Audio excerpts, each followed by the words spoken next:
Yeah, as a photographer, I have a long list of things you should not be paying attention to. Seriously, a long list. I'm trying to put you in the worst mood. P1 cleaner than your church shoes. Really point to just to hurt you. All red lamb just to tease you. What is the deal, beautiful people? It's your boy Ramon, Lifestyles Defined.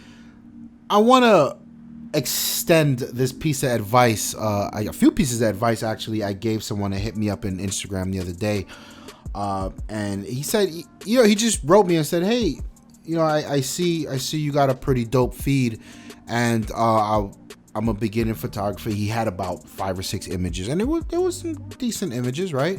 So I'm a beginning photographer, and I'm wondering if you just had any tips. First of all, I thought this was super dope because I feel like people don't do enough of this. I feel like people, they get dragged down by this me thing, and they're so accustomed to everyone being me that no one actually thinks to just reach out and ask a question. And this is obviously right. We've got this platform here on YouTube that's dedicated to sharing what I learned with you guys, and you guys, vice versa, share with me what you learn. And I think that's dope. But I think in general, we as human beings, goddammit, stop holding everything close to your vest, your chest. Like help somebody. So whatever. He reached out, and I told him a few things, and I could break these down into 3 main categories. The first thing I told him was social media. Fuck social media. Fuck Instagram. And it's hard to say this, and I say this so brashly because I want people to feel it, right? And this is where you get dragged into this art for the wrong reasons. If you want to be Insta famous, fine. Don't ask a photographer how to be Insta famous, because most photographers, very little actually, are Insta famous. There's a difference between an Instagram and a photographer. There's a huge difference. So if you want to be a photographer, the first thing you need to do is completely ignore the buffoonery that goes on these social networking sites. Now, I'm not saying ignore the social networking sites themselves, because Instagram is still the place to be as a photographer, and you want people to see your work. If nothing at all, I challenge you guys, and this is something I'm very, very proud of. Look me up on Instagram at Ramon Trotman. Super shameless plug, no shame at all. Look me up. Just start scrolling through my feed. Scroll through, and I mean, you can do this while you're on the toilet. You can do this while you're in a car, the doctor, the dentist, because it'll take a while. I've got a lot of images on there, but I want you guys to just keep scrolling. And as you keep scrolling, you're going to start to see, a degradation of image quality, right? And by image quality, I mean composition. I mean editing style. You're going to see things sort of crumble, because I wasn't that good when I started, and no one's that good when they started. And there's times when you can tell he's taking it more seriously. He's taking it to another level. He's experimenting with this. He's experimenting with that. His camera change, his style change. You're going to see all of these things. And this is one of the biggest reasons I think photographers should be on Instagram, is because it's a breadcrumb trail of your journey for you and other people to see. And I think it lends credence to a photographer.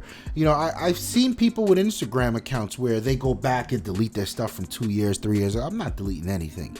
I want people to know, like, this guy put in the work and he grew as a photographer. So ignoring the madness that goes on in the like for like and follow for follow and trying to get feature accounts to feature, man, fuck all that. Do what you do, worry about what you do as a photographer, and post it out there. If you become this uber sensation because your work is that dope, so be it. If you're frustrated with the 2 followers you get, work harder. That's all there is to it. Secondly, I advise them about gear. This is an interesting one, right? So there's a bunch of people out there, fuckboys is what I call them. These rich kids with all the money, and the minute Sony announces a G Master, it's in their hands. And I look at their images, and their images are amazing. Like, you can tell, oh my God, that's what the image from a $4,000 camera and a $2,000 lens looks like. Amazing. And then you look at their composition, you're like, what? right? And there's a huge disconnect, and I feel like people have this false this false expectation that better gear equals better photography. No, better gear helps. Better gear definitely helps, especially when you get into the conversation of cameras with in-body stabilization versus no in-body stabilization or lens stabilization. That stuff helps. I mean, it helped me. That's how I know I hit the ceiling in my street photography. I literally couldn't get a sharp image on my NEX to save my life, which is why I went full frame. Not only was the sensor big as shit and it was more sensitive and got better light, lower ISO I could shoot at, less grain, but it was also stabilized. So that helped my street photography immensely, but I had to learn how to do street photography in order to appreciate that, right? And I don't think that's something that works the other way around. I really don't. So better camera, better equipment, it does help, but it does not equal better results. It does not equal better images. I would rather people take their money, and this is what I told them. If you've got a crap load of money to buy a middle of the range camera and spend your money on plane tickets to go places to experience landscapes and people and things that is not easily accessible, because you're traveling and you're capturing these moments, and these pictures are going to mean more to you, and that's a tenfold thing. The more you get involved in just experiencing things you don't experience on a day-to-day basis, you're going to hold on to these memories and these moments, and you're going to want to capture them. And then the more you capture things, the more you're going to want to capture these images better.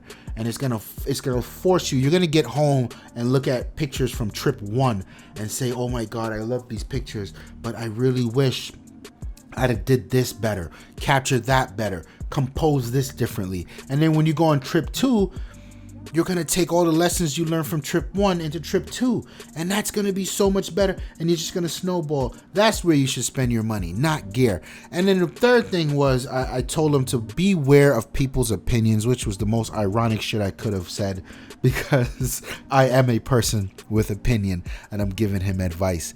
I told him the number one thing to do, because photography is one of the very or to me at least, it's the most difficult field or interest that I have, because you find yourself battling yourself on the thoughts of other people. I may have said that like an idiot, but you find yourself going down this road where you actually care what people think about your images and your work. And I think that's dangerous. I think that's detrimental to your creativity. Yes, you should do the work. You should learn about composition, the rule of thirds. You should learn about framing portraits and versus framing landscapes. You should learn about the rule of hand holding cameras and your, what is it, the 2-to-1 rule, whatever the hell that shit is, where your shutter speed should be twice as fast as your focal. You should learn these things, and by learning them, you can learn when to break the rules. But be wary of people's opinion on your work, because it's one of those things that I've seen so many people put so much into images and work and projects just to have some fuckboy be like, that shit's corny, that shit's not worth it, that is not popping. Why did he do it this way? Why didn't he do it that way? You know what I mean? Like, and it's so disrespectful. Like, you want to just slap somebody in the back of the neck. Like, yo, have some fucking respect. Like, this person put a lot of time and energy in that, and he did it or she did it the way they did because it's their creativity. And I think we need to, sometimes as photographers, especially in the social media world, you put your stuff out there, you gotta have a thick skin, you know what I mean? And that goes far and beyond photography. That goes for YouTubing, that goes for your day-to-day job, your career, your relationship. You just be mindful of other people's opinions. I watched a video the other day on genius and what makes genius people genius, and it boiled down to the fact that A lot of the ideas that people, these geniuses have, are very fucking stupid. The difference is we all have these stupid thoughts, but a genius is the one person to actually act on the stupid thought. So, you know, if you find yourself being ridiculed for something and someone saying you shouldn't have done it this way, like, just embrace your genius. Like, yo, I fine, I understand what you're saying, and whatever, but this is the way I wanted to do it, and this is the way I'm going to continue to do it, and stand up for your creativity. So yeah, I wanted to share that with you guys. I want you guys to hit the comment section hard. I want some additional tips, and I want to compile them all, and I'll do another video of things that as photographers we shouldn't concern ourselves with, we shouldn't worry about, because I know a lot of you guys have some dope things to say and some dope stories to share. And I want to let you know we've got a Facebook group that's pretty cool, actually. A lot of us are in there sharing our stuff, offering creative feedback and tips and tricks and whatnot. So the link to that is in the description down below. Like the video if you like it. Don't forget to subscribe. It would mean the world to us to have you come back and watch some other videos. My name is Ramon. I'm out of here. Peace.